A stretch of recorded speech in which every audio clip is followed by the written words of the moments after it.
stunning news in the quest for the confirmation of Brett Kavanaugh as the next Supreme Court Justice, and that is we now have a name of the accuser that claims that she was assaulted by Brett Kavanaugh when they were in high school. Her name is Christine Blasey Ford. She is a Palo Alto, she's a professor in Palo Alto, and she went into great detail in a letter that was published in the Washington Post yesterday afternoon, for truly putting this vote in doubt. And here's the headline from the Washington Post yesterday afternoon. California professor, writer of confidential Brett Kavanaugh letter, speaks out about her allegation of sexual assault. She apparently contacted this woman, Christine Blasey Ford, contacted the Washington Post back in July when Kavanaugh was first named. Being on the short list, it looked like he was going to replace Kennedy. Then she also contacted the Democrat congresswoman from her district, Anna Eshoo, who sent a letter to Dianne Feinstein. They knew about it since July, and one of the things I saw said that Feinstein sat on the letter. I think this is the Washington Post article. Feinstein sat on the letter citing a request for privacy for the woman. She wanted people to know that there was this allegation, but she did not want her name attached to it. That's right. Well, Feinstein never asked her about it in the hearings, and Kavanaugh is categorically and unequivocally denying the allegation.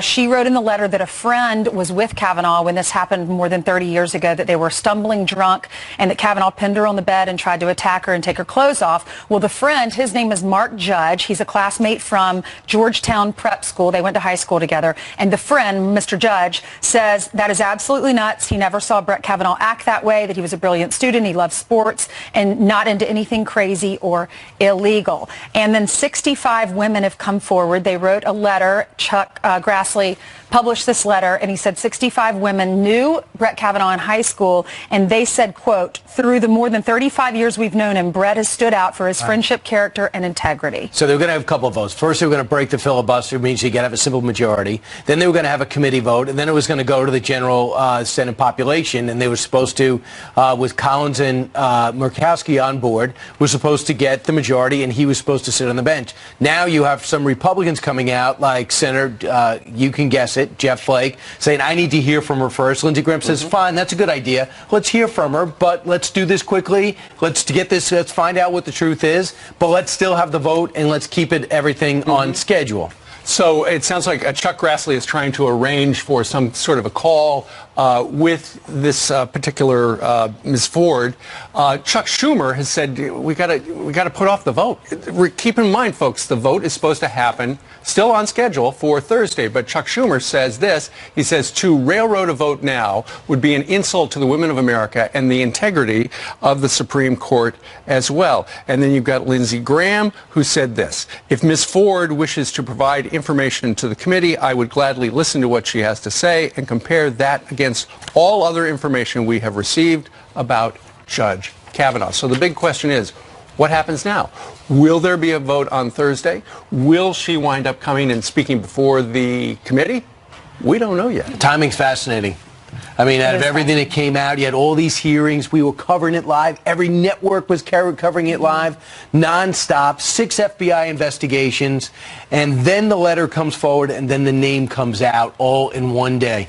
Yeah, this woman, she's a Democrat. She's a professor in California, and she didn't want her name out there. And her attorney was saying, you know, it's not going to change the vote. I don't know if you want all of the scrutiny. And she decided she didn't. But then it was leaked out, and now she's trying to defend herself. And that's why it's now public, her name at least. The White House standing behind Supreme Court nominee Judge Brett Kavanaugh as the woman accusing him of assaulting her back in the 80s is coming forward to the Washington Post. So what impact will this have on Thursday's vote? Let's bring in Fox News contributor Tammy Bruce, president of the Independent Women's Voice. Thank you for being with us, Tammy. Good morning. This is a tough one. You have one woman saying something that happened 30 years ago. Sure. He is vehemently denying it. What are your thoughts about this? Look, this is the problem, and we can't really address her allegations in a way because we don't know what happened. We don't have the benefit of a real justice system framework, of an accuser making the accusation and the accused being able to defend himself or herself. We don't have that. What we do know, though, is this. from the start here, Dianne Feinstein had an allegation that she says is credible, yet said and did nothing about it. We never heard about it in the hearings. We she didn't. Knew about it. She had interviews with Judge Kavanaugh. She didn't tell the committee. She didn't tell the FBI. She waited until effectively everything else they had done did not work, and so it was like a Hail Mary pass, confirming, and this is my main point, confirming that this was exclusively a political act. It was effectively an political assassination of a character, an attempt to use an experience like this as a cudgel. And this is my concern, is that as Americans see and deal with one of the most important issues facing women, and regardless, again, of what we can address about what she's accusing, they want this to be now a trial in public by allegation and gossip. And it really denigrates what we've tried to do for generations, which is to be taken seriously. And now we see it just as another tool in a tool chest. And for those of us who are survivors of sexual assault, of domestic violence, of violence in general, it really moves us into another arena of being just used, and the experience is being used. And that's what, of course, breaks my heart. It's a dynamic that no one's discussing, and it clearly has just been used now as a political hatchet to affect someone. And I think that for all of us, it's heartbreaking. We don't exactly know what happened. We're not negating the allegations here. It's just the timing of it that a lot of Republicans are questioning now. And it's a topic of conversation at the dinner table last night with all my friends. We were talking about this. Do you hold someone accountable for something that happened so long ago? She can't really remember all the details, but she's now coming forward. And the timing of this, what are your thoughts about the timing of it? Because we're just a few days away from the confirmation. Well, that's the one thing we know. That's the facts that we actually do have. Are the choices being made? Look, I worked on the Feinstein campaign in '92.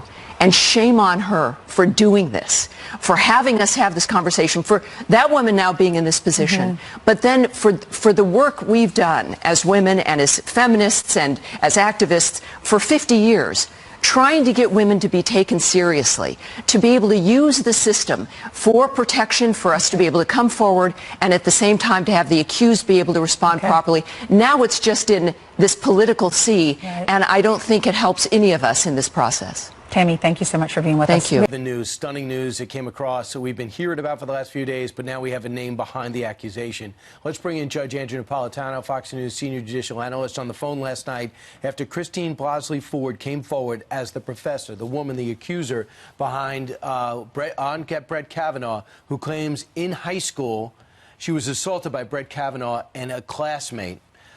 So we go back to the 1980s for this. We had an anonymous accuser. Dianne Feinstein found out about this in July. Then we hear about it a couple of days ago, and now we have a name. What does it mean for his nomination? So Steve Hilton, they asked me last night, how does law enforcement view this? Law enforcement would view it very, very skeptically because of the passage of time. 35 years. 35 years. So all statutes of limitations, civil and criminal, both statutes of limitations have obviously expired. Memories fade. Her ability to recall details obviously will be diminished with the passage of time. But because we are in this era, the post-Robert Bork, post-Clarence Thomas era of Supreme Court hearings before the Judiciary Committee. And Me Too. Yes, and we're in the Me Too era. I think that this Dr. Ford will be asked to testify, and Judge Kavanaugh will be asked to testify, and we're going to see another version of the Clarence Thomas, Anita Hill hearings right before our eyes sometime in the next few weeks, maybe as soon as Thursday. So the Senate Judiciary Committee will have to decide, is she credible? Is Judge Kavanaugh's denial credible? Is this some sort of a political stunt, some sort of a political Hail Mary from the left? Or did this actually happen as she says it did? Did she have a repressed memory, as she says she has, until she was in counseling with her husband in 2012? Now, the counseling with her husband in 2012 is corroborated by the psychiatrist or psychologist with whom she and her husband were having the counseling. Although that psychiatrist wrote in her notes that there were 4 men there present. The woman says, actually, that's not true. There were 4 people at the party. There were only 2 in the room with me. The friend that was in the room, the friend that she says jumped on top of them. Well, he's denied it emphatically. Yeah, he's denying it. This is what happens when events like this are brought to the fore 35 years later. Memories are different, and people remember, memories fade, and people remember things differently. Two people seeing the same thing at the same time will recall it differently the next day, much less 35 years later. According to the Washington Post, which broke this story yesterday afternoon with the name, this woman, Christine Blasey Ford, contacted them through a tip line and told her story, and then wanted to come out because Kavanaugh had been named to the short list. And then she contacted her Democratic congresswoman, and then she sent a letter to Dianne Feinstein, who, knew this story back in July. And so people are going, well, why wouldn't she tell people about the story back in July? There's two arguments here. One is, as I said, this is a Democratic Party, capital D, left-wing Hail Mary effort to block an otherwise qualified nominee who the Democrats fear will interfere with Roe versus Wade. The other is Senator Feinstein did the right thing. She did not reveal the existence of this because Dr. Ford didn't want it revealed until... Wanted her privacy. Correct. Until something happened in the past week or so. I think it was a website somehow got a hold of this and revealed it, and then Senator Feinstein... Yeah, reporters started knocking on her door. Right. Senator Feinstein decided, I got to show this to Senator Grassley, and I got to show this to other members of the committee.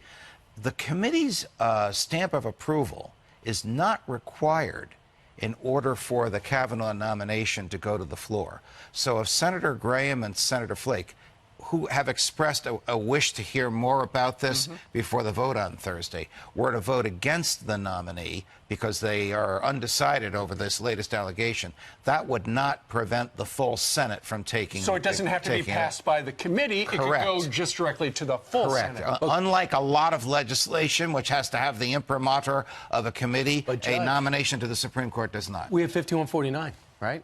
That's a problem. 51-49. So if you lose, even if it gets out of committee, even though it loses in committee, if Jeff Flake says no, Lisa and Senator Collins says, I'm going to wait to see what's going on here. Murkowski was going to wait to see what's going to go on here. Lindsey Graham's going to wait to see. Bob Corker's going to wait to see. Then it looks like they don't have the votes. Then Mitch McConnell has to go to the Democrats, who are running for re-election in states that the president carried handily in 2016, and ask them if they want to do it. But the more Republicans that start to say no, the more difficult that job will, or maybe, right, Brian, the more difficult that job will be for Mitch McConnell. What do you think? I also have to say this.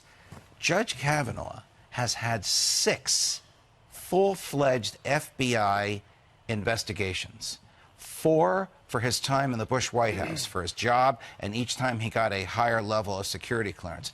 1 for the United States Court of Appeals for the District of Columbia Circuit, on which he sits now, second highest court in the land, and 1 for his nomination for the Supreme Court. This didn't come out at all. I have had 2 of these. I know how thorough they are. I couldn't believe the stuff they found out about me. So it is hard for me to believe that this thing, as monumental as it sounds, never was found by the FBI. But the accuser says she never told anybody about it. I guess she kept it to herself, or had some mental block, just Judge, didn't want to think about it. What happens? How is she able to prove it? It's been so long. It doesn't sound like she went... Just like when Anita Hill made those allegations against then Judge, now Justice Thomas. This is a classic he said, she said.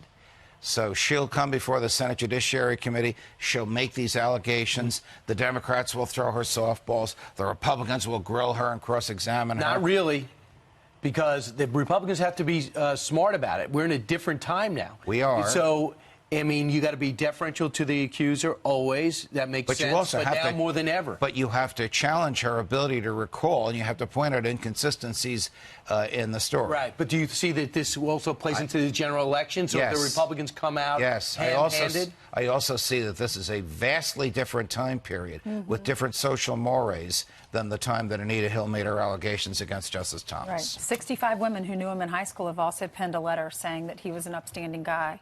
And lastly, Senator Grassley's come out and said, I'm setting up phone calls. I don't think that's going to work, good? Brian. No. I don't think you can assess the credibility of a person who comes out of the blue with an allegation of this magnitude on the basis of a voice on the phone. So the chances of a vote on Thursday? Well, I think there's chances of a hearing on Thursday and perhaps a vote when the hearing is over. All right. Judge, thank you very much. You're welcome, Thanks, guys. Judge.